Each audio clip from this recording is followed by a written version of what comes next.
It's April 1st, spring is in the air, and the Benjamin Franklin Presidential Library and Museum is celebrating its 4th anniversary, serving the people of the United States by sharing the fascinating life story of this founding father and first U.S. President, Benjamin Franklin.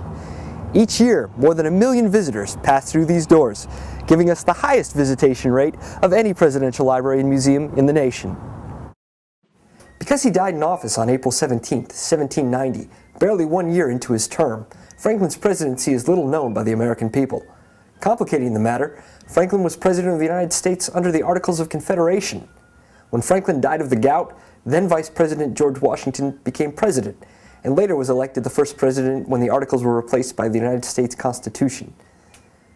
While in office, President Franklin worked tirelessly to not only get the turkey instead of the eagle as the national symbol, but also to move the national holiday to April 1st instead of July 4th. However, both of these initiatives were stopped by filibusters by the opposition Anti-Federalist Party. Franklin was also credited during his presidency with the earliest introduction of the metric system. However, his efforts were thwarted when pirates seized the only man with a conversion table on his way from France. In fact, the only major piece of legislation passed while he was in office was the Franklin Stove and Plumbing Act of 1790, which was an early attempt at requiring states to meet basic building codes by requiring that each house have a stove and a chamber pot. The Benjamin Franklin Presidential Library contains many items of interest, one of which is this Franklin-designed harmonica, which was used by the composer Wolfgang Amadeus Mozart while performing a piece he wrote for the occasion of Franklin's inauguration concert. The library, which opened its doors on Franklin's 300th birthday, January 17, 2006, was a long time in coming for the man who formed the first public lending library in America. The library houses 45 million pages of historical documents, including the papers of Benjamin Franklin while he was in office, as well as his papers from his time as the United States Minister to France.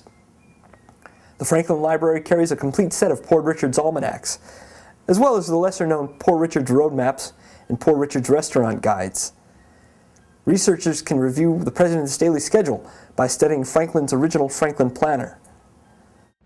While several former presidents, like Richard Nixon and Herbert Hoover, are interred on the grounds of their libraries, Benjamin Franklin is the only president to be interred in the building itself. President Franklin is actually buried in a crypt under the rotunda. While President Franklin is famous for his discoveries from the experimentation of electricity, he was actually cremated using electricity, and his ashes were moved here upon completion of the library. The Benjamin Franklin presidency is a part of our unique heritage. His library preserves the documents and artifacts that illuminate the times in which he served. Come to the Benjamin Franklin Presidential Library, where history lies.